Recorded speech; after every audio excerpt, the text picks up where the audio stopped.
Quel rapport entre l'histoire des sciences du changement climatique et le whisky? Est-ce que quelqu'un voit où je veux en venir avec ça ou pas du tout?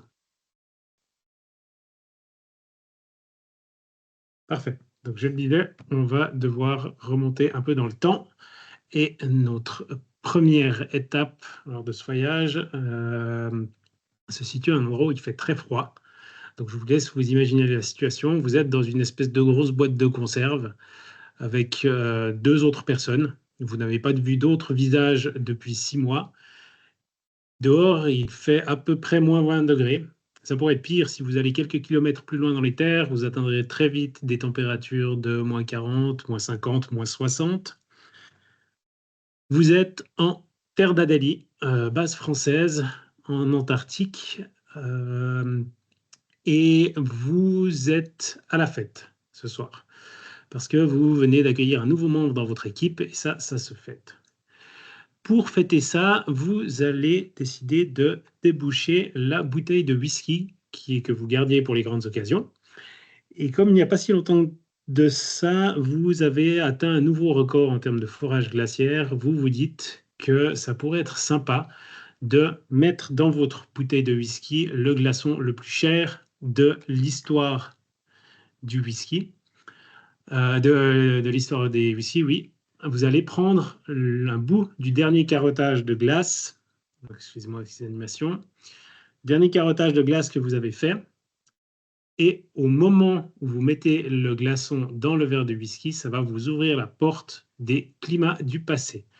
À ce moment-là, votre vie va changer et je vous en dirai plus tard. Les climats du passé, c'est une question qui intéresse les scientifiques depuis à peu près 2 siècles. Donc si on se remet dans le contexte de l'époque, à l'époque, on a un grand débat qui fait rage entre les géologues de l'époque. Donc, c'est peut-être des noms qui vous évoqueront quelque chose, Cuvier, Buffon, Hutton et Charles Lyell, qui se demandaient si les climats avaient changé dans le passé ou non. On parlait alors d'ancienne ère glaciaire. Donc, à l'époque, débat scientifique qui fait rage, on a le débat entre des personnes qui pensent que la Terre a toujours connu l'état dans lequel elle était, qu'elle a une tendance lente à aller vers le refroidissement. Donc, l'état de la recherche à l'époque, enfin, le contexte, il faut vous imaginer ça, on fait des expériences à base de boulets de métal chauffés en calculant le temps qu'il leur faut pour se refroidir et en extrapolant ça à la taille de la Terre, on commence à essayer d'imaginer les températures qu'ils faisaient dans le passé, celles qu'ils pourraient faire dans le futur et surtout quel âge avait la Terre. C'était la grande question scientifique de l'époque. La vision ancrée dans l'imaginaire collectif, surtout du fait des croyances religieuses, c'était que la Terre avait quelques milliers d'années. Et puis, on a Buffon qui, à base de ses expériences, qui, à force de ses expériences sur ces boulets, commence à parler de 20 millions d'années, 40 millions d'années, 50 millions d'années. D'autres scientifiques se mêlent au débat. En tout cas, on imagine des temps qui sont beaucoup plus longs et des relevés géologiques qui commencent à appuyer ce genre de durée. Relevés géologiques notamment qui sont faits dans la région de Neuchâtel, où là, les scientifiques découvre des traces d'anciennes glaciations. Donc, il se rend compte que la région dans laquelle il habite a été à un moment donné couverte de glace. La Terre a donc connu des grands bouleversements, contrairement à ce qu'on pensait à l'époque. C'était possible que le système Terre ait y basculé d'un état à un autre de façon plus ou moins brutale. Débat auquel les scientifiques plus conservateurs de l'époque répondent en disant que c'était impossible de tels changements. Ce débat, en fait, il a été qualifié de débat entre les uniformistes et les catastrophistes. Les catastrophistes étant ceux qui imaginent des grandes catastrophes passées, qui évoquent notamment le déluge biblique comme un exemple, et qui avançaient l'hypothèse que les paysages avaient été forgés par ces grandes catastrophes passées, tandis que les uniformistes, eux, défendaient l'idée d'une Terre plutôt, d'une histoire de la Terre plutôt calme, plutôt continue. Et dans les uniformistes, on trouvait Charles Lyell. Lyell qui est celui qui a écrit le bouquin des Principiae de la géologie. Donc les principes, en général, quand un scientifique écrit un bouquin qui s'appelle Les Principes, c'est qu'il a tendance à plutôt peser dans le game de sa discipline. L'autre exemple, c'est Isaac Newton avec la physique. Donc on pourrait parler d'une équivalence dans le monde de la géologie. Donc on avait plutôt tendance à l'écouter. Et lui, sa vision des choses, c'était un lent et inexorable refroidissement de la Terre avec une surface qui se refroidit gentiment, gentiment, et une tendance à aller, dans le temps long, à aller vers une grande glaciation. Donc une vision assez triste du futur.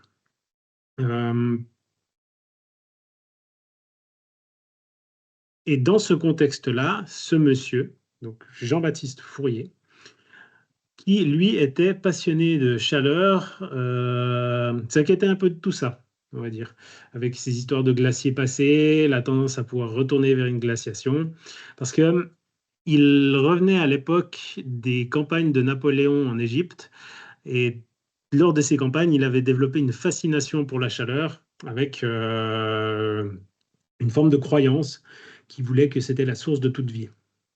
Alors, il a commencé à étudier vraiment ce qu'était la chaleur dans le détail, et on lui doit beaucoup en termes de compréhension de la thermodynamique. Et en faisant progresser sa science, ses mathématiques, à un moment donné, il est arrivé en capacité de calculer la température moyenne à la surface de la planète Terre. On est en 1824 à ce moment-là, avec la distance supposée entre la Terre et le Soleil, avec la mesure de l'énergie que nous envoyait le Soleil et des calculs de thermodynamique qui permettent, par équilibrage des flux entrants et des flux sortants, de calculer l'énergie que doit rayonner la planète Terre. On peut estimer sa température. Donc lui, il arrive sur une estimation de moins 16 degrés, ce qui est assez remarquable parce qu'avec les données actuelles, on arrive à quelque chose comme moins 18 degrés.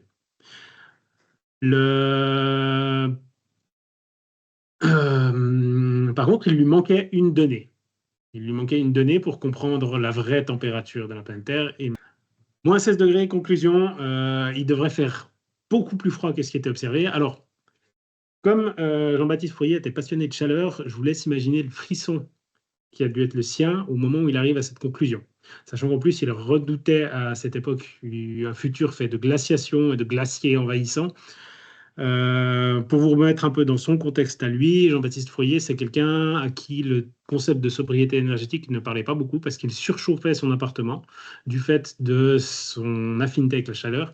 Et s'il est représenté sur cette photo avec un gros col roulé, c'est pas un hasard, il s'habillait tout le temps comme en plein hiver. Donc, pour tour de l'année. Alors, il faut l'imaginer faisant ses calculs dans un appartement parisien surchauffé et arriver à cette conclusion que la température moyenne de la surface terrestre devrait être de moins 16 degrés.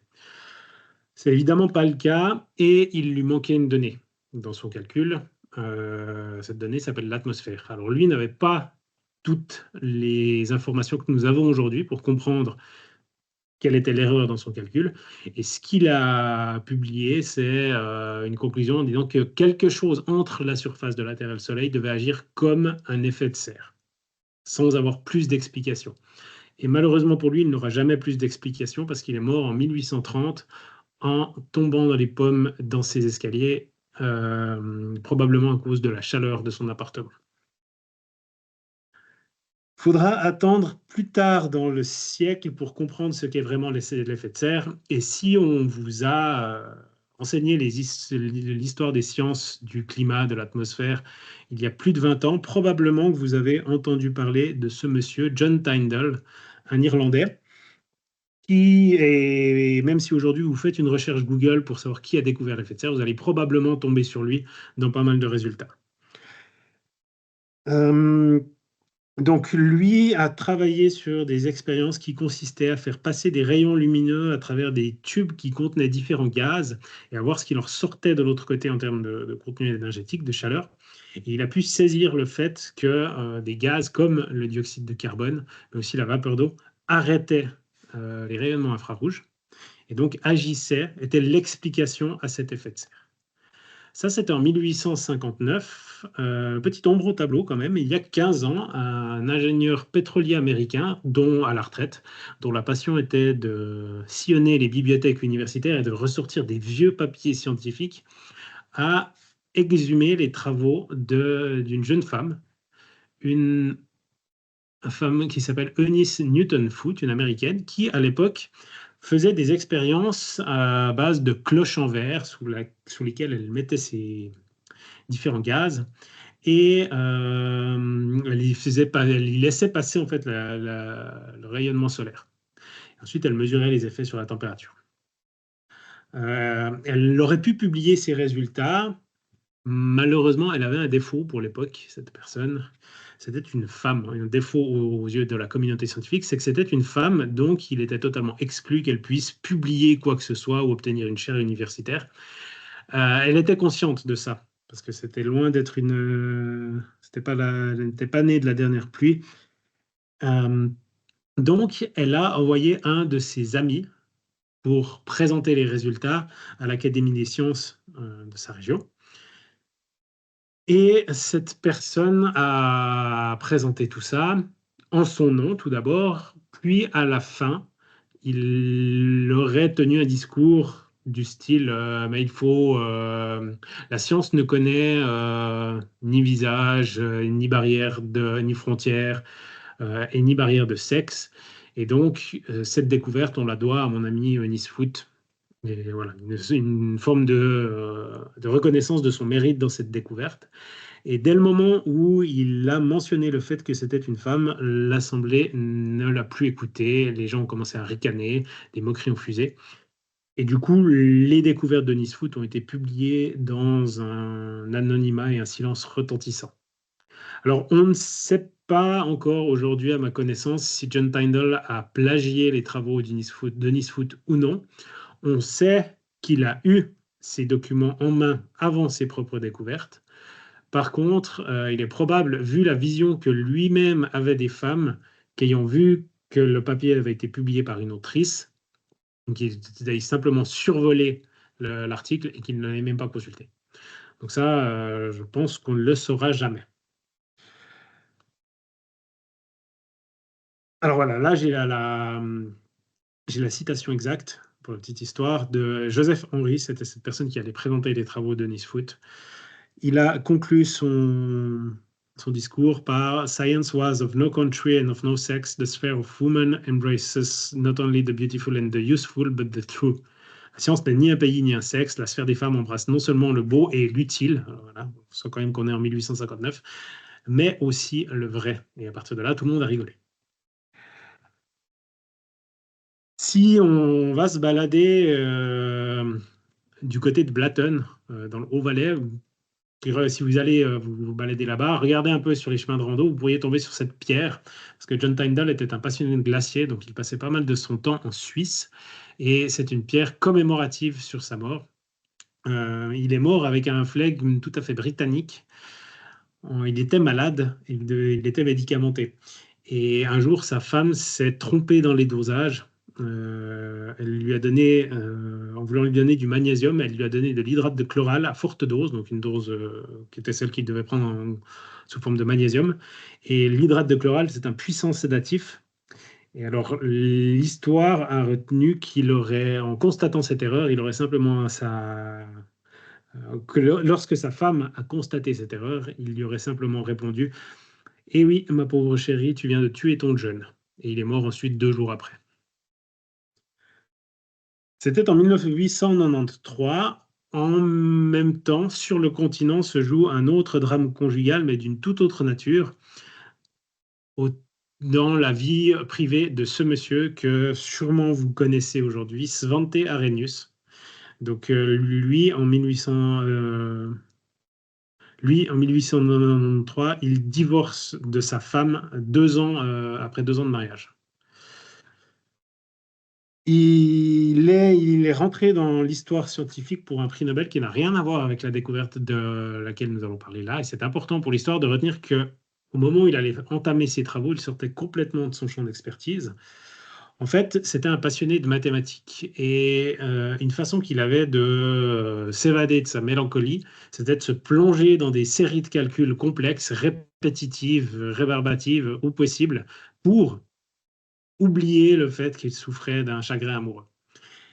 Et donc le sujet auquel il a décidé de s'attaquer, c'était d'essayer de comprendre finalement, environ 100 ans après que ça ait commencé à être un débat dans la sphère scientifique, pourquoi on retrouvait des traces de glaciers du passé, de glaciers passés dans des zones qui aujourd'hui sont totalement tempérées. Pour explorer cette question-là, il s'est lancé dans des grandes séries de calculs. Alors là, je vais vous montrer un extrait de ces tables de calcul. Voilà à quoi ça ressemblait. Pour différents degrés de latitude, de longitude, et là, à chaque fois, calculer la température, l'humidité, l'irradiation solaire à différentes périodes de l'année. Voilà, un travail colossal en fait, mais qui lui a permis de se changer les idées de son chagrin amoureux.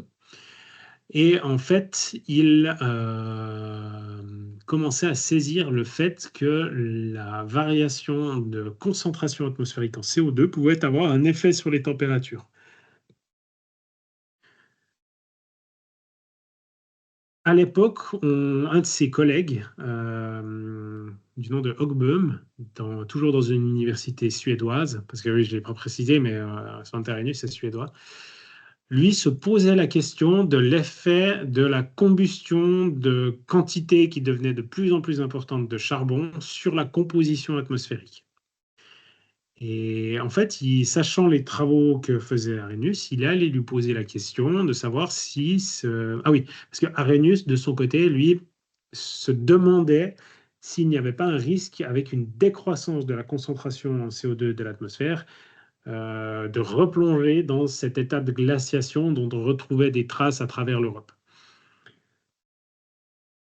Et son collègue, lui, est venu lui demander s'il ne pouvait pas faire les calculs à l'envers, en fait. S'il ne pouvait pas vérifier s'il y a un doublement de la concentration en CO2 dans l'atmosphère, qui serait possible avec les quantités de charbon qui étaient brûlées, qui serait possible si la tendance se prolongeait sur des milliers d'années, vu les faibles volumes qui étaient brûlés à l'époque. S'il y a doublement, on ne pouvait pas, au contraire, faire monter les températures et rendre un sympathique service à la Suède, qui souffre plus du froid que les États du sud de l'Europe, et donc libérer des terres agricoles. Alors, qu'est-ce qu'a fait Smontarenus? Eh bien, il a recommencé tous ses calculs, mais en estimant cette fois un doublement de la concentration atmosphérique en CO2. Et là, il est arrivé à la conclusion qu'effectivement, ça pourrait faire augmenter les températures de n'importe quoi, entre 4 à 6 degrés de réchauffement par rapport aux températures pré-industrielles, ce qui serait une bonne nouvelle pour l'humanité finalement. Je vous rappelle qu'on est du point de vue des Suédois au début du XXe siècle, et qui de toute façon n'arriverait pas avant des siècles, vu les relativement faibles volumes de CO2 qui étaient émis dans l'atmosphère. Cette histoire de doublement du CO2 dans l'atmosphère, ça a laissé des traces. Aujourd'hui, on utilise cette hypothèse pour mesurer ce qu'on appelle la sensibilité climatique à l'équilibre. Donc, c'est à quel point le climat varierait en fonction d'un doublement de la concentration atmosphérique de CO2 par rapport aux périodes pré-industrielles. Ça permet de voir où se situe un modèle climatique par rapport à la médiane du domaine. Elle est absolument centrale en fait dans les calculs des modèles modernes. Et être précis sur la sensibilité climatique à l'équilibre, c'est un enjeu majeur pour avoir des modèles scientifiques qui tiennent la route. Sa publication a fait polémique à l'époque parce que, encore une fois, il sortait de son domaine d'expertise et surtout, il y avait toujours cette croyance quand même bien répandue que le système Terre est quelque chose d'extrêmement robuste, extrêmement stable, extrêmement uniforme, et que les tendances ne basculent pas d'un état à l'autre du fait de perturbations dans les cycles atmosphériques, les cycles géochimiques. Ça relevait de la science-fiction pour la grande majorité des scientifiques et des croyances populaires de l'époque qui étaient influencées, enfin, pour la grande majorité des scientifiques qui étaient aussi influencés par la compréhension on va dire cosmogonique de l'époque, avec toujours un fort ancrage religieux.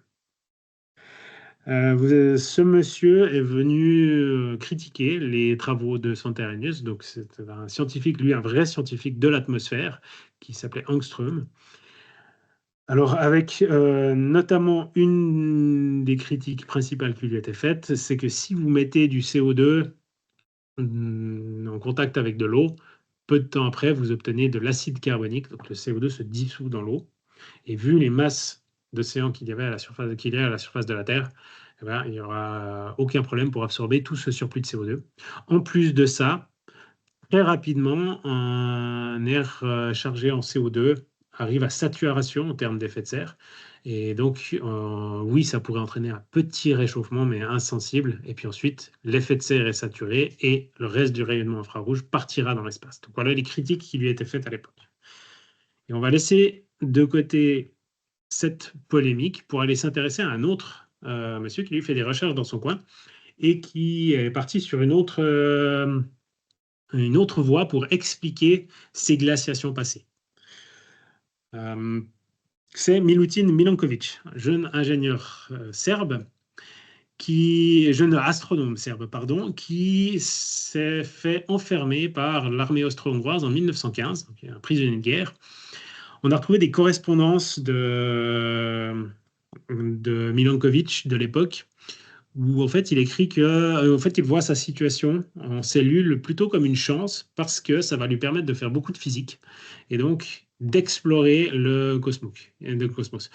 De tête, il avait écrit quelque chose comme cette cellule sera ma fenêtre vers le cosmos. Lui, il est connu pour ses travaux sur les cycles orbitaux de la planète Terre, le fameux cycle de Milankovitch. Ça n'est pas une idée totalement novatrice pour l'époque. Mais à cette époque, donc depuis sa cellule et puis un peu après, il va entamer une série de calculs pour voir si les variations de l'orbite terrestre ne pourraient pas expliquer des changements climatiques. Arrivé à la fin de ces calculs, ce qu'il va constater, c'est que les variations cadrent avec les relevés géologiques et de glaciation passée qu'on retrouve. Donc il pourrait y avoir une corrélation entre les deux. Par contre, l'amplitude de ces variations n'arrive pas à elle seule à expliquer un basculement d'un état glaciaire à un état interglaciaire et vice-versa. Vous n'êtes pas le premier à avoir exploré cette piste, Milutin Milanković. Ce n'était pas une idée totalement pionnière à l'époque.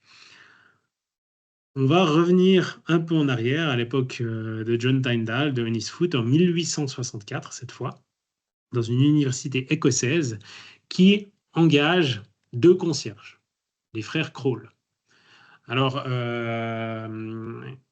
parmi les frères Kroll, il y en a un qui prend son boulot de concierge à cœur, donc il fait vraiment ce pourquoi il a été embauché, mais l'autre passe son temps dans la bibliothèque universitaire à avaler des bouquins de sciences à n'en plus finir.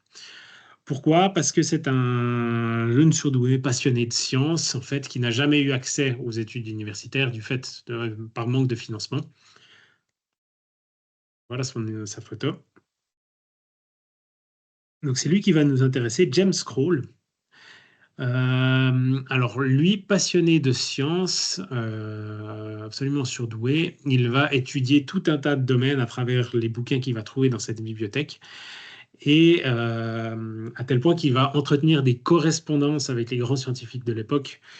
Donc, sauf erreur, il écrit à Charles Lyell, par exemple, donc le grand géologue, pour challenger certaines de ses hypothèses, de ses travaux. Les scientifiques le repèrent parce que ses remarques sont en général pertinentes, à tel point que finalement, il accédera à un poste de professeur titulaire dans cette université. Donc, il est passé de technicien de surface à professeur titulaire de cette université. Et lui va commencer à supposer que les variations orbitales pourraient être à l'origine des changements climatiques passés. Idée à laquelle Charles Lyell va de manière assez véhémente s'opposer du fait de sa vision uniformitariste des changements climatiques passés. Donc c'est de là qu'est née l'intuition de Milutin Milanković, qui lui a vraiment détaillé les calculs et a réussi à identifier ces cycles orbitaux qui reviendront plus tard dans l'histoire. Encore une fois, la variation d'insolation du fait de ces variations orbitales est insuffisante pour expliquer les différents basculements. Donc voilà, on en reste là pour ces connaissances à cette époque-là. Il faut savoir qu'à l'époque, on commence également à se poser la question d'un éventuel changement climatique en cours. Les gens commencent tout de même à repérer que certains événements deviennent certains événements tendent à sortir des normales, que certaines saisons sont en train de changer. Donc là, vous avez quelques extraits de journaux de l'époque, ceux qu'on a appelés les early noticers, donc ceux qui ont remarqué, je ne sais pas comment le traduire, les remarqueurs tôt, si on le traduit mal. Donc des textes qui témoignent d'une préoccupation de l'époque sur des réchauffements climatiques. Ça se passe surtout en Europe, ça. On y parle d'hiver plus doux, plus court, on remarque que les saisons changent. Les sciences, aujourd'hui, les sciences de l'attribution qui servent à identifier si des événements climatiques sont dus aux activités humaines ou pas, n'arrivent pas à dire si c'était déjà des prémices du réchauffement anthropique, mais on sait que ces textes existent. Donc prudence à ce niveau-là.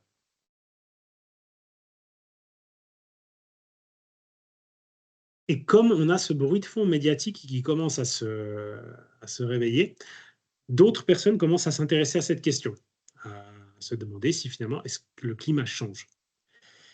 On va avancer jusqu'en 1930, et en 1930, un ingénieur vapeur anglais se plonge dans la question sur son temps libre. Donc lui travaille dans l'ingénierie la journée, et le soir, il refait de la modélisation climatique à la main. Donc un peu comme Svante Arrhenius, mais sans le chagrin amoureux. Et il se pose la question également de savoir si la croissance de la concentration atmosphérique du CO2 pourrait, enfin, la croissance des émissions de CO2 pourrait influencer le climat.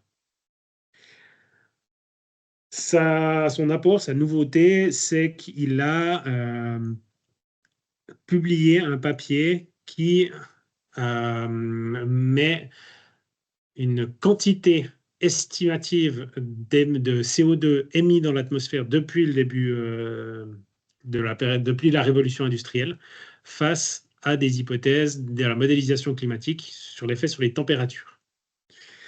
Et d'après lui, le CO2 qui avait été émis à l'époque pourrait expliquer le changement climatique, les signaux faibles de changement climatique. Il avait pris comme hypothèse dans ses calculs que l'océan avait absorbé un quart du CO2. Il a laissé le reste des 150 milliards de tonnes de CO2 estimées d'émissions de l'époque, des émissions cumulées de l'époque, il les a laissées dans l'atmosphère. Et donc, ça permettait d'expliquer un réchauffement d'un tiers de degré. Alors, ce 25% de CO2 capté par Ah oui, et conclusion de ces travaux, il conclut en estimant que c'est une excellente nouvelle, que si on continue comme ça, on pourra réchauffer suffisamment le climat pour éviter les glaciations futures. Éviter le retour des glaciers mortels, comme il l'a annoncé à l'époque. La question de l'absorption du CO2 par les océans se fait de plus en plus pressante. Vu qu'on a de plus en plus de scientifiques qui commencent à se poser la question, et il va commencer à falloir vraiment savoir si l'océan capte ce CO2 ou non, du fait en plus de l'augmentation des activités. Un jeune scientifique américain va se plonger sur la question lors de sa thèse. Il s'agit de Roger Revelle. Roger Revelle, c'est un scientifique qui a laissé pas mal de traces dans l'histoire du changement climatique. Et pour son doctorat, il s'intéresse précisément aux échanges entre l'atmosphère et l'océan. Il faut aussi comprendre que lui, en termes de science, il était aidé d'un énorme charisme, probablement aidé par sa grosse voix et sa taille. Il faisait plus de 2 mètres, et il avait une fine connaissance du monde politique. Donc, il arrivait à motiver des financements, à trouver des financements pour ses recherches, et il est à l'origine d'un grand laboratoire climatique avec son collègue Hans Suess. Et eux ont vraiment pu s'intéresser aux histoires de changement climatique.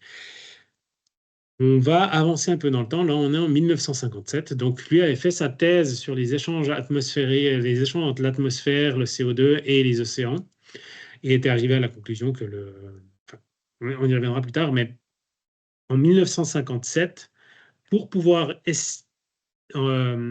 excusez-moi. En 1957, il va publier un papier qui étudie précisément ces échanges-là entre le CO2 et l'atmosphère.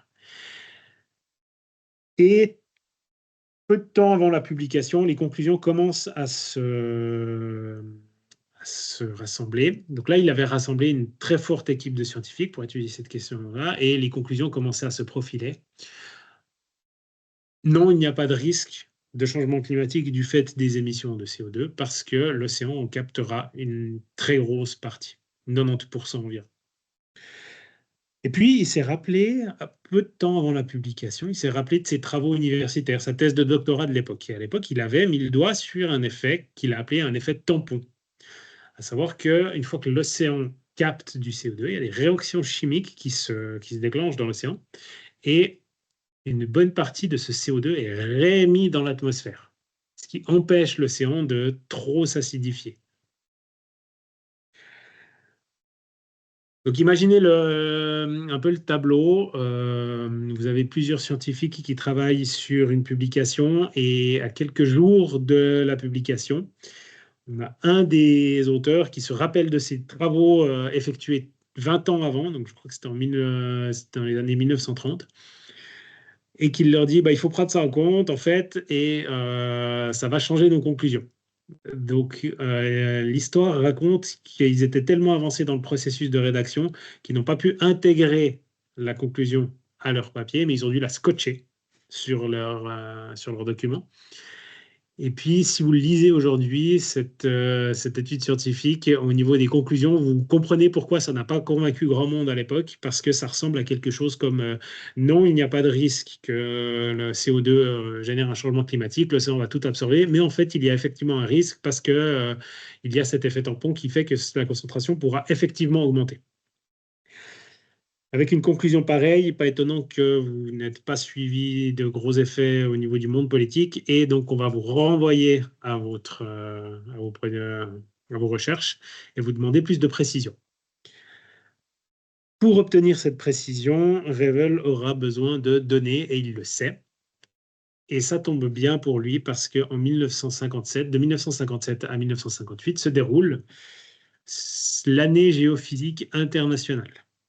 Donc c'est une année où les scientifiques du monde entier, enfin du monde entier, surtout des économies européennes, américaines et russes, donc les scientifiques du monde entier sont envoyés un peu partout pour aller faire des relevés et comprendre comment fonctionne notre système planétaire. Aux États-Unis, il y a beaucoup de financements qui arrivent dans les organismes météorologiques ou climatiques pour une raison très simple. On est en pleine guerre froide et des généraux se demandent s'il n'y aurait pas moyen de manipuler un peu le climat pour envoyer des tempêtes sur l'URSS. Et une fois que vous avez le complexe militaire qui se met en route, les financements arrivent. Profitant de ces financements-là, donc Roger Revel décide d'envoyer, de se faire financer ses relevés et de comprendre un peu mieux notre système. Et pour ça, il va bénéficier de l'aide de Dave Killing, qui est peut-être la personne qui est arrivée au meilleur moment de toute cette histoire. Parce qu'au moment où il y a les financements, au moment où la question se pose, on tombe sur un scientifique qui, pour une raison qui lui appartient, était passionné de mesure du CO2 dans l'atmosphère. Donc lui avait développé un processus qui lui permettait d'estimer la concentration en CO2 de l'atmosphère. Et comme c'était un maniaque de la précision, son processus était très, très, très précis. Il a passé l'essentiel de ses jeunes années de science à éliminer les erreurs dans son processus. Et Roger Revel va l'envoyer mesurer le CO2 en Antarctique et puis finalement le plus loin possible de toutes les activités humaines, donc dans un laboratoire qui est toujours en fonction aujourd'hui à Mauna Loa, au milieu du Pacifique. Et avec ces relevés, et qu'il fait mensuellement, minutieusement, David Killing arrive à synthétiser un set de données qui est encore maintenu aujourd'hui et qui donne la courbe de Killing que peut-être vous connaissez. Donc là, chaque point représente un relevé mensuel et vous voyez la concentration atmosphérique en CO2 qui varie sur un cycle annuel. Elle monte, elle descend, elle monte, elle descend, elle monte, elle descend. Ça, c'est le cycle saisonnier. Lorsqu'elle est au plus haut, ça représente l'hiver dans l'hémisphère nord. Lorsqu'elle est au plus bas, c'est l'été, ainsi de suite. Et par contre, on observe une tendance inexorable à la hausse. Donc voilà sur quoi David Killington. Donc là, on est en 1958 au début. On va aller jusqu'au début des années 60.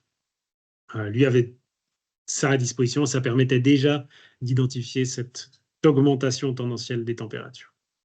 En 1961, donc, il arrive à la conclusion qu'effectivement, la concentration en CO2 dans l'atmosphère augmente, ce qui veut dire que le tampon de Revel se vérifie, à savoir l'océan ne peut pas absorber la totalité des émissions. Donc, il est possible d'augmenter la concentration en CO2 dans l'atmosphère. Cette question a été tranchée à cette époque-là. On revient autour de la période de notre bouteille de whisky en Antarctique, retour en 1965. Je vais vous expliquer maintenant pourquoi la bouteille de whisky. Au moment où le glaçon est tombé dans votre verre, je vous rappelle que vous étiez en train de trinquer à la santé de nouvel arrivant. Au moment où le glaçon est tombé dans votre verre, il a commencé à faire des petites bulles. Et ces petites bulles, vous comprenez à ce moment-là que c'est la porte pour comprendre les changements, la composition atmosphérique passée, parce que l'air qui sort du glaçon, qui est issu d'un carottage de glace, c'est de l'air qui a été capturé il y a plusieurs centaines de milliers d'années. Nous aurons la suite de cette histoire. Donc, cet air, vous allez pouvoir l'étudier. Et donc, comprenant ça, vous allez passer les 20 prochaines années, les 15 à 20 prochaines années de votre vie à développer un processus de laboratoire pour pouvoir étudier la composition de cet air des climats du passé. On y reviendra plus tard. La concentration CO2 de l'atmosphère peut augmenter, c'est maintenant établi. On va s'intéresser à ces deux personnes. Début des années 60, c'est aussi la période de l'essor de l'informatique. Et avec l'informatique, on arrive à commencer à faire de la modélisation climatique. Ici, sur la photo, vous avez le plus petit des deux, c'est Syukuro Manabe, qui est probablement une des personnes dont la célébrité est la plus inversement proportionnelle à son importance. Il a débarqué en 1940 aux États-Unis, peu après la guerre, et à la fin des années 1940 aux États-Unis, peu après la guerre. Et c'est le grand nom de la modélisation informatique du climat. Il a été sur toutes les batailles dans ce champ de recherche, présent dès le début et à chacune des générations de modèles jusqu'il y a peu. On retrouve son nom absolument partout dans cette discipline et on le voit ici avec son collègue Wetherland au moment où il présente le premier modèle de circulation globale. À ce moment-là, je le cite, il dit que ces modèles de circulation globale nous font entrer dans l'ère des modèles climatiques de haute précision. Alors d'où ils sortent, ces modélisateurs du climat qu'on voit ici en 1967? Ils ne sont pas sortis de nulle part, ils ont aussi une petite histoire.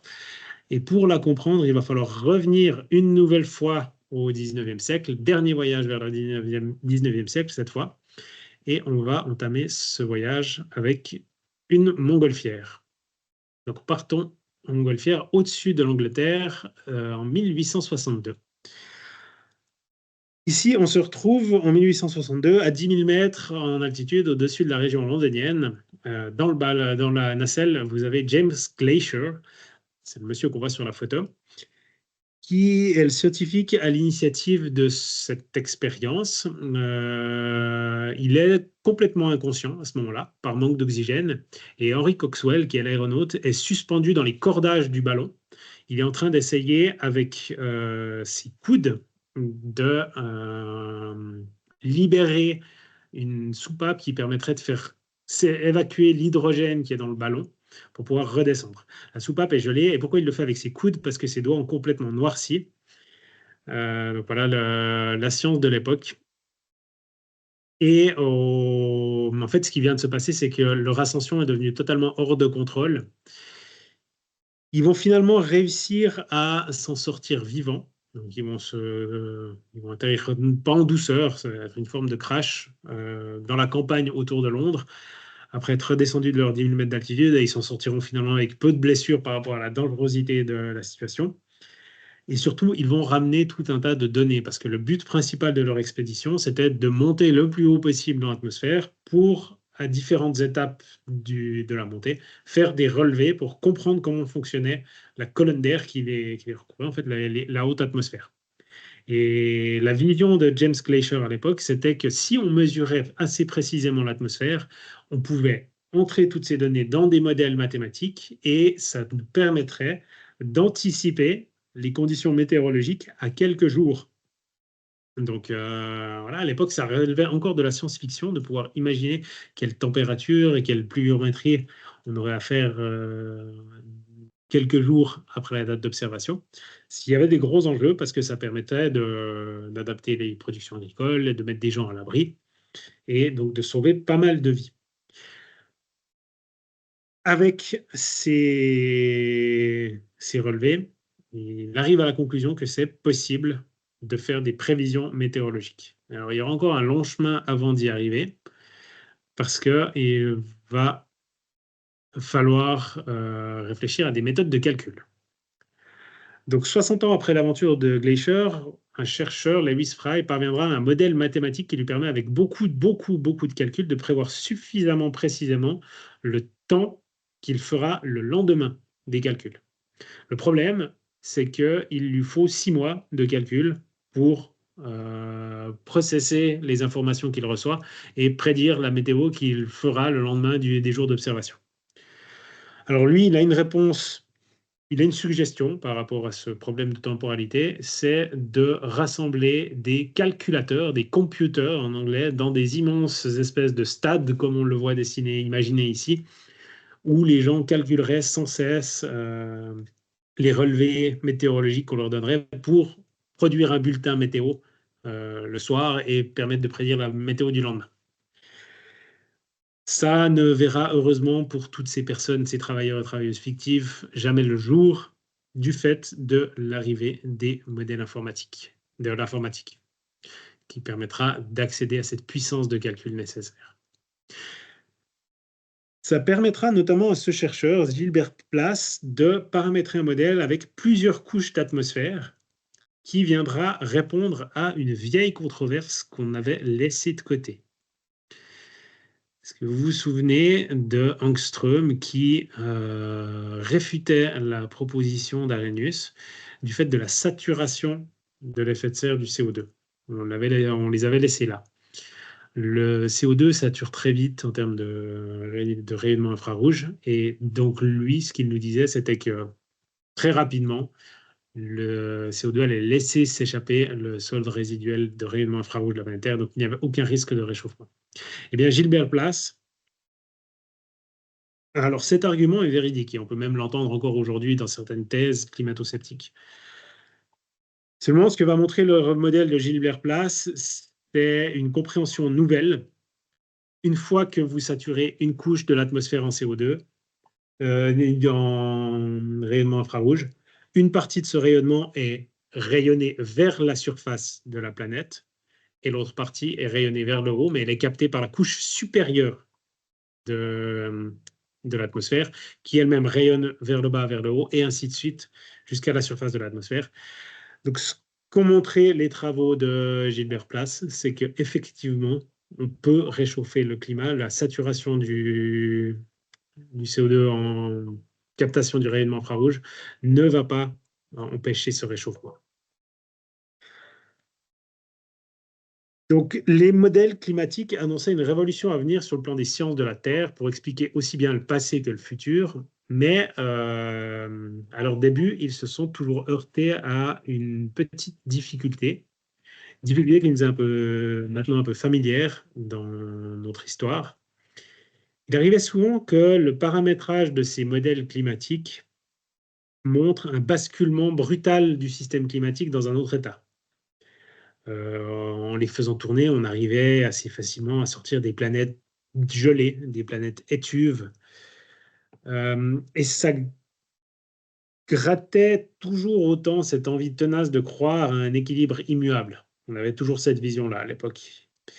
Il leur a fallu un dernier coup de pouce pour pouvoir vraiment s'établir. Et ce dernier coup de pouce va nous venir une nouvelle fois de la géologie. Alors, c'est pas James Bond, même s'il y ressemble, et sous différents aspects, sa vie nous rappelle un peu la vie d'un espion. C'est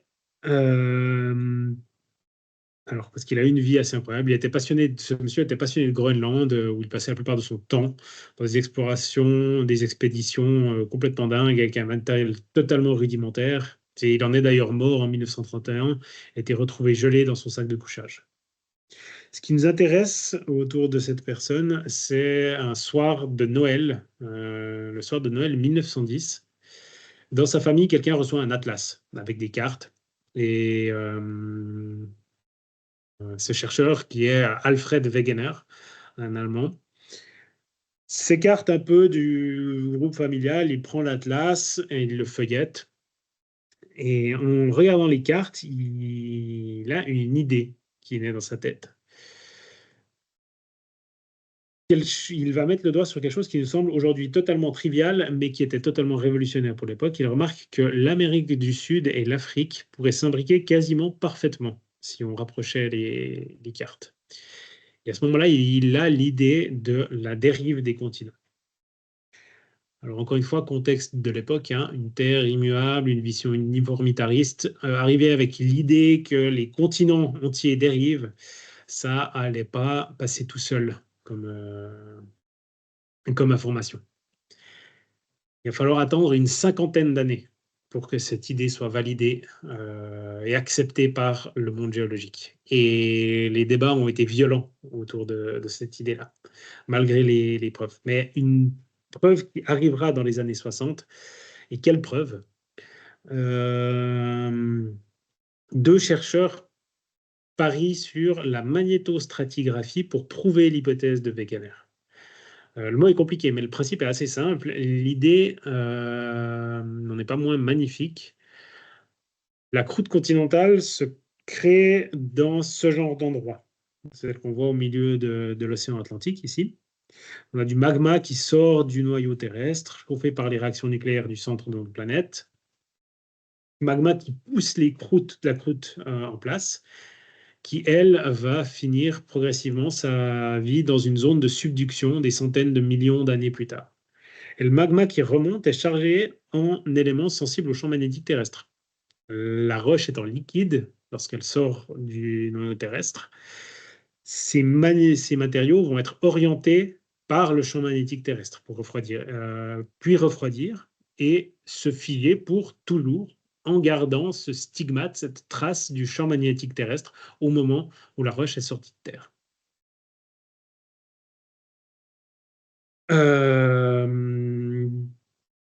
Dans ces années-là, du fait des recherches de l'année géophysique internationale, des bateaux de ce type-là sillonnent les océans pour aller faire des relevés au fond des océans.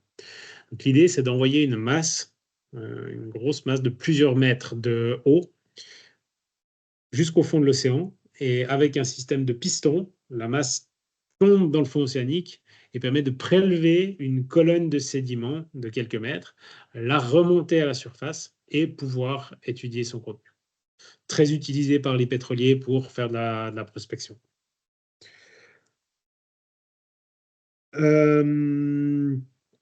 Donc les deux scientifiques qui ont parié sur cette idée de preuve par la magnétostratigraphie de la dérive des continents vont ramener énormément de données, mais non, excusez-moi, c'est pas eux qui font les recherches. Mais beaucoup de chercheurs ramènent des données qui vont permettre de tester l'hypothèse de ces deux scientifiques qui parient sur la magnétostratigraphie. Et eux, leur idée, c'est, sachant que le champ magnétique terrestre s'est inversé à plusieurs reprises dans l'histoire de notre planète, qu'on a des séries de données qui permettent de dater à quel moment on a ces inversions. Si inversion il y a eu et si dérive des continents il y a, on devrait retrouver la marque de ces inversions dans les roches qui se sont figées de manière symétrique des deux côtés de la dorsale océanique. Et c'est ce que vont permettre de montrer les données ramenées par ce type de bateau. Donc voilà, pour moi, une belle démonstration de la science dans ce qu'elle a de plus beau.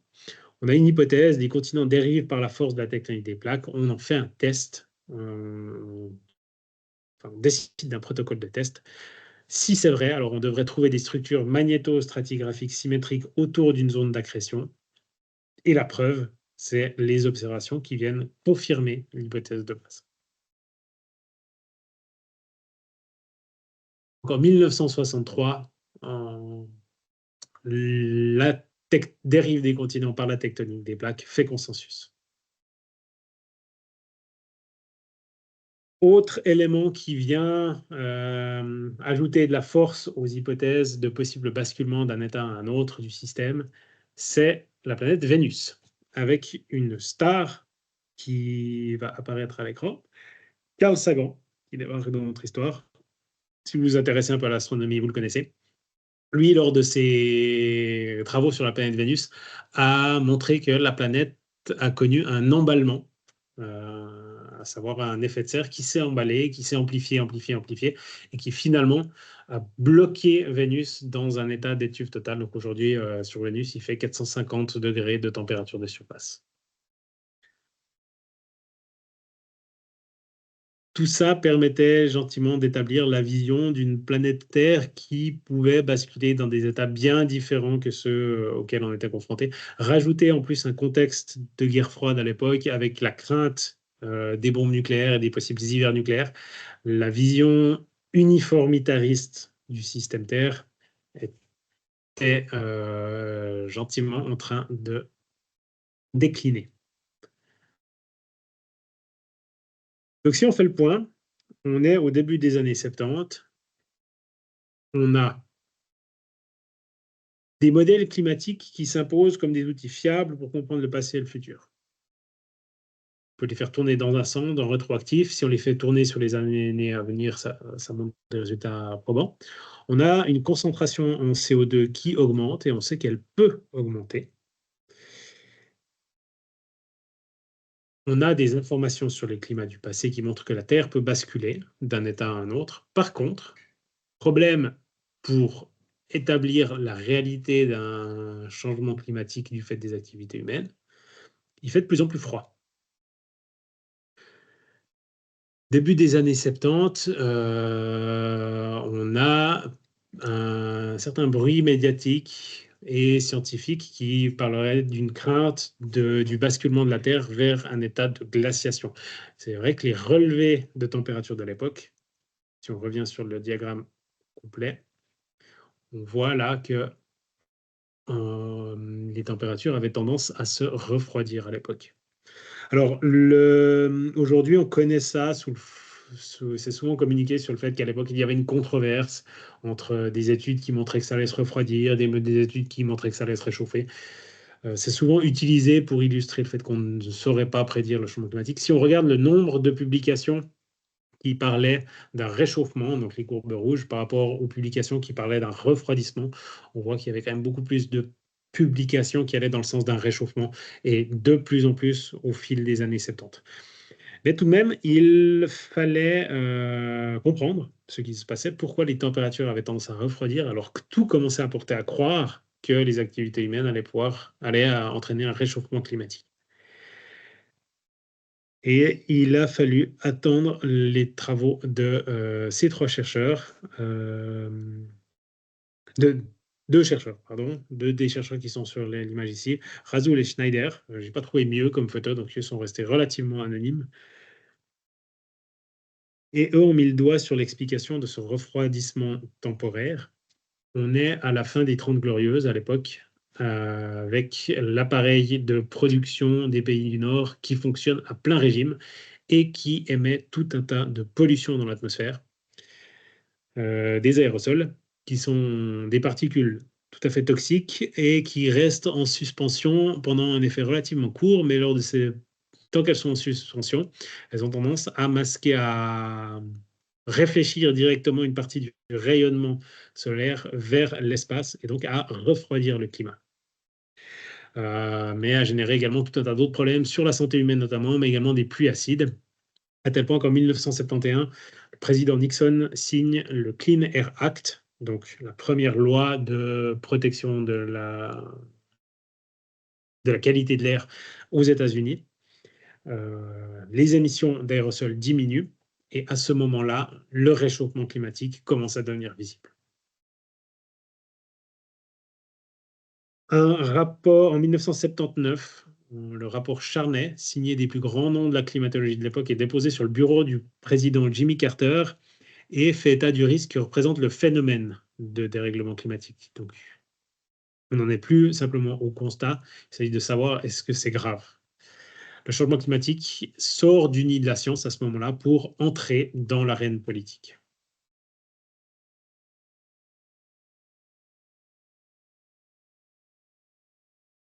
Et en 1988, là, il s'agit vraiment du grand débarquement du sujet du changement climatique, à la fois dans le champ médiatique et vraiment sur le front du débat politique. James Hansen, qui est resté célèbre pour ce discours lorsqu'il est allé témoigner au Congrès sur le changement climatique,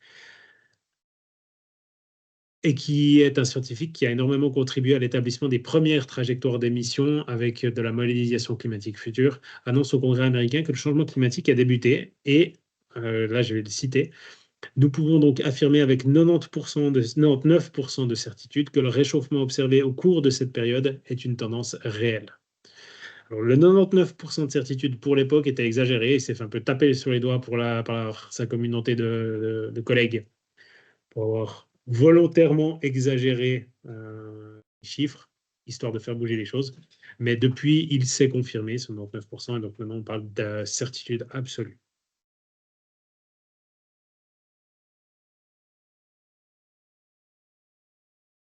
C'est sur la base de cette arrivée du changement climatique dans le champ politique, pas seulement par le discours de James Hansen, mais par différents canaux, que va être fondé l'IPCC, le GIEC, donc le groupe d'experts intergouvernemental sur l'évolution du climat. Qu'en est-il de cette histoire de whisky? 4 ans avant le discours de James Hansen en Antarctique se tient une des expéditions les plus célèbres de celles qui ont eu lieu sur le vieux continent. Et vous en êtes. Vous et votre verre de whisky, vous êtes Claude Lorius, en fait, le climatologue français spécialisé dans les glaces. Et 19 ans après ce fameux verre de whisky, vous participez au forage de Vostok et vous allez battre un record de profondeur qui vous donnera accès à des données datant d'il y a 150 000 ans. Vous participez à ce forage sur la base de vos recherches de ce processus de mesure sur lequel vous travaillez depuis votre idée en 1965 pour pouvoir estimer la concentration atmosphérique, estimer la composition atmosphérique des atmosphères passées.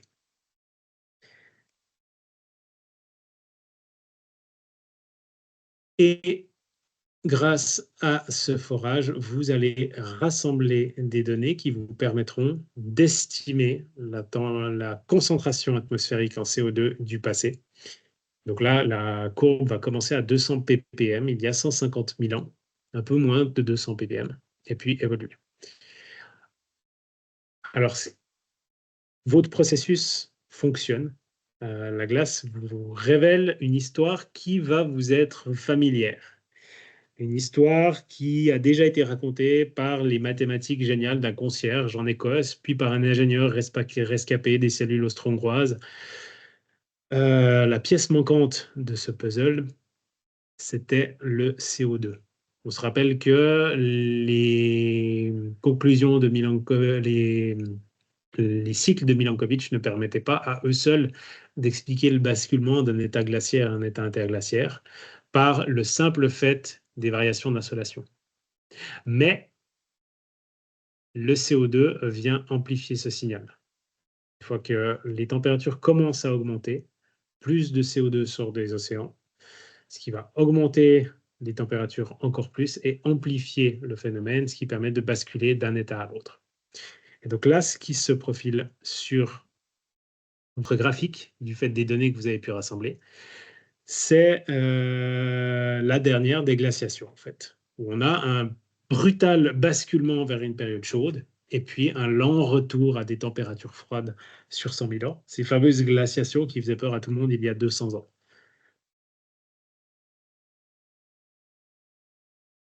Euh, quand Glorious voit ça, il sait que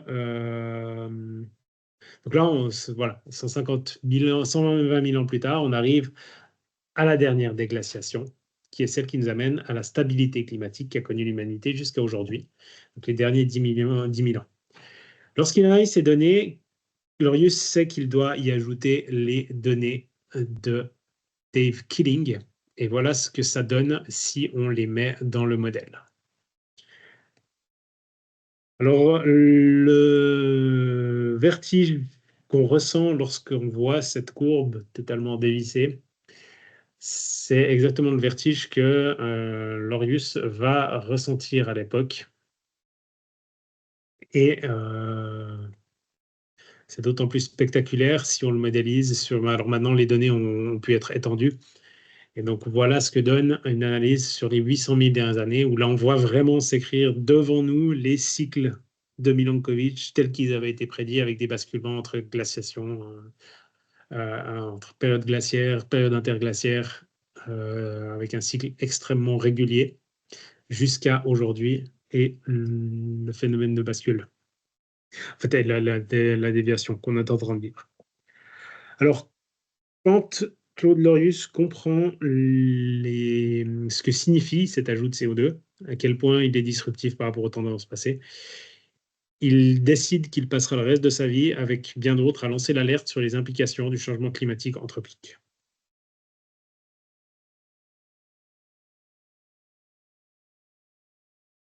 Finalement, autre étape importante de la modélisation climatique, c'est la confirmation de tout ça, mais cette fois vue de l'espace, avec les relevés satellitaires qui permettent de quantifier empiriquement l'effet de serre. Et une dernière date dans toute cette grande fresque de l'histoire des sciences du changement climatique qui me tient à cœur pour conclure, c'est 2023, avec le décès de Claude Lorius, qui est décédé à l'âge de 91 ans, après une vie de recherche et de sensibilisation du grand public à la question climatique.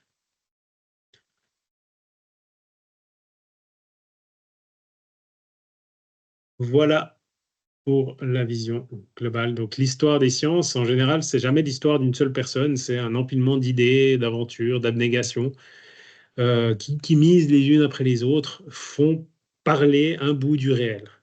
Donc j'aurais pu rajouter encore des dizaines de noms célèbres à cette histoire. Il n'y avait pas la place pour tout le monde dans une présentation qui doit tenir en 1 heure. Il y a des milliers également qui sont restés dans l'ombre. Derrière chacune de ces recherches, il y a beaucoup d'idées, d'hypothèses, d'erreurs, de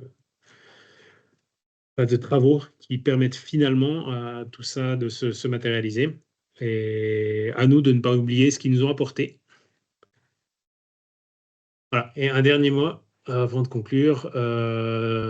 Toute cette construction m'a été inspirée par la vidéo que vous voyez là en bas à gauche, donc Global Warming and Inconvenient History, vidéo du youtubeur Simon Clark, malheureusement qui ne fait que des vidéos en anglais, mais dont je vous invite vivement à aller explorer les travaux.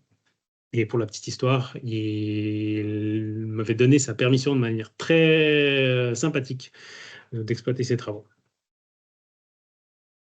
Voilà. Et puis sinon, si vous vous intéressez à la vie de Claude Lorius, on peut l'explorer dans un film, La glace et le ciel.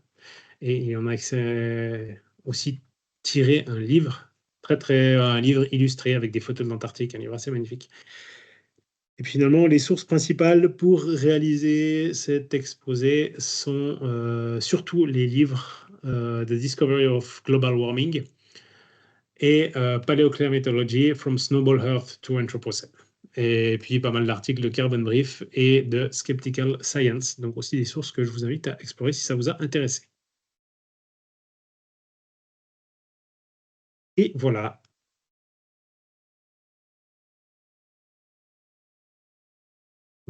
Ah, bravo. Clap, clap, clap. Magnifique. Ah, il y avait une personne en plus. J'avais pas la vue sur Oui. Teams. On a vu qu'il nous a rejoint. Que Activez les vos questions. micros, activez vos caméras et posez vos questions, vos remarques, vos feedbacks. Dites ce que vous avez pensé. Déjà, on peut faire un petit tour de table pour vous dire ce que vous avez pensé. Alors, j'ai fait. C'était excellent, hein. Merci beaucoup, Jérôme. Très sympa. J'avais laissé des petites notes, j'avais des petites questions, passages amusantes, mais je les poserai juste après. Donc, mais très, très, très intéressant. Enfin, j'ai toujours eu une fascination. J'ai une fascination pour les climats passés. Je ferai la pub peut-être plus tard pour la marche du temps profond, qui est un workshop et qui est une application sur le téléphone aussi pour découvrir le climat passé. Mais j'ai suivi des vidéos ou des bouquins de Rammstein et compagnie sur le sujet. Enfin bon, ça me fascine, mais c'était très, très, très, très intéressant. Merci beaucoup. Normal, un feedback? Super, vraiment, quelle belle histoire, très beau storytelling. Merci. Si. Oui. Merci beaucoup. J'ai T'as raté, raté le début, mais je vais regarder l'enregistrement. vous allez pouvoir le regarder. Et en plus, je ferai les coupures parce qu'il a eu des incidents, puis on fera la coupure sans problème.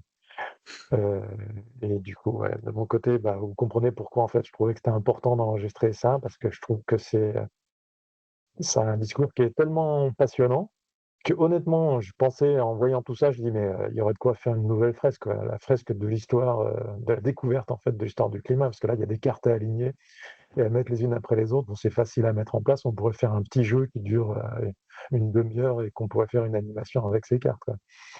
Ça serait assez magique, je trouve. Ça serait toute une idée à creuser.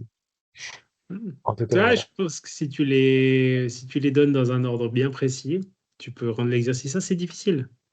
Si tu donnes d'abord, si la structure, ça peut être, je donne d'abord les cartes des gens célèbres, Arrhenius, Milankovitch. Mais ils ont eu d'où leurs idées, ces gens, en fait? Comment ça se fait qu'il tout d'un coup, est-ce que c'est vraiment une intuition géniale ou est-ce que c'est construit sur quelque chose? Et pourquoi on les a pas cru à l'époque? Enfin, ça peut être assez intéressant. Mhm. L'histoire de la femme m'a intéressé, là. J'ai oublié son nom, mais celle qui Dennis a fait Foot. Chris Foot. Parce que le fait, comme tu disais, elle savait évidemment qu'elle n'aurait aucune chance aucune chance d'être publiée ou d'être reconnue.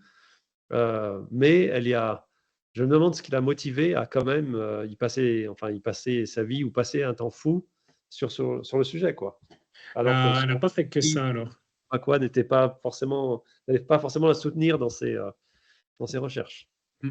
Après, elle n'a pas fait que ça et c'était assez. Elle était pionnière sur bien des aspects, hein. Elle a ouvert pas mal de portes. Donc, ça a quand même été la première femme à réussir à publier un papier hors sciences astronomiques. Parce dans l'astronomie, il y en avait eu avant elle. C'était une science un peu plus progressiste, disons. Mais elle, ça a été la première à publier quelque chose hors sciences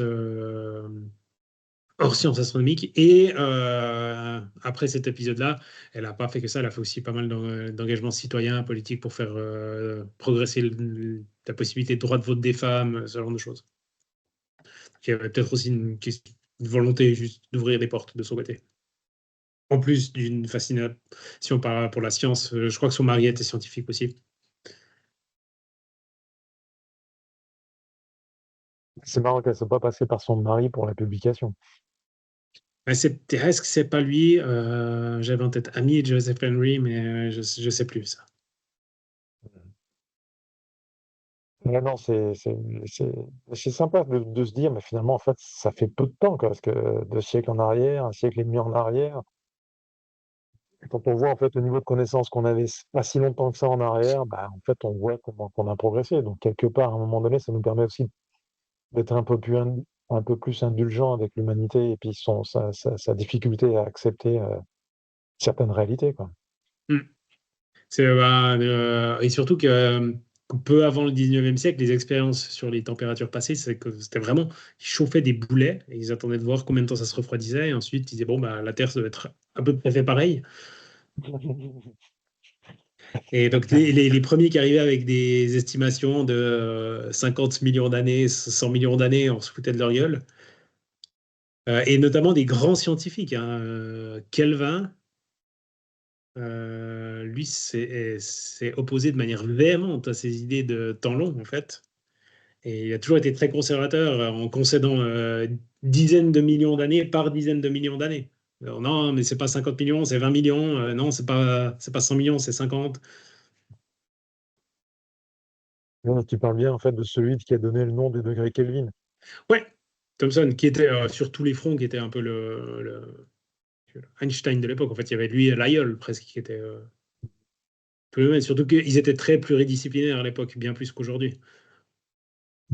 Un petit complément sur la source de température du magma, c'est 50% sur la partie ah merde, pas radioactivité, mais décomposition de la matière.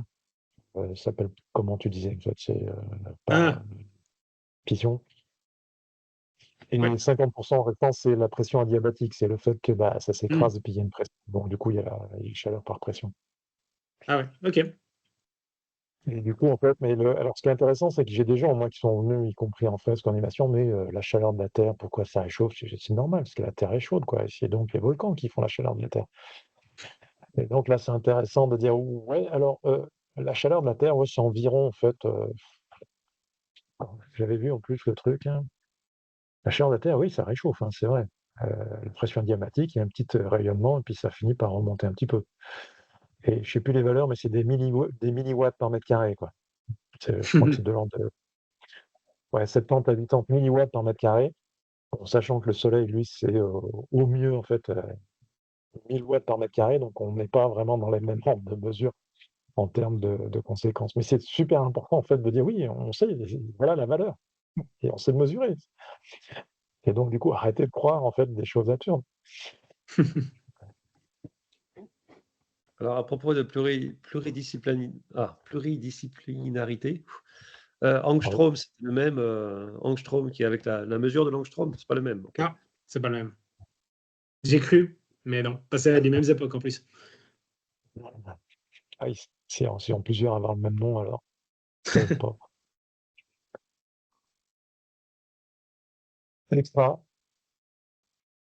Ouais, pour la petite histoire, Allez-y. quand il y a la scène du whisky, la personne qui fait l'Orius à ce moment-là, c'est on dit dans la recherche, son enfant de thèse en fait, qui est Jérôme Chaplat, qui est maintenant professeur de climatologie à l'EPFL, que j'ai eu l'immense plaisir de rencontrer. Et donc, j'ai pu lui poser la question, c'est vrai cette histoire de whisky ou c'est une histoire comme la pomme de Newton? Et il m'a dit, c'est totalement vrai. C'est quelqu'un de fascinant, ouais. Extra. Fascinant et super généreux en termes de partage de connaissances. Là, il est en Suisse, surtout pour travailler. Alors, son travail de recherche, c'est un truc que je trouve super beau, super triste aussi.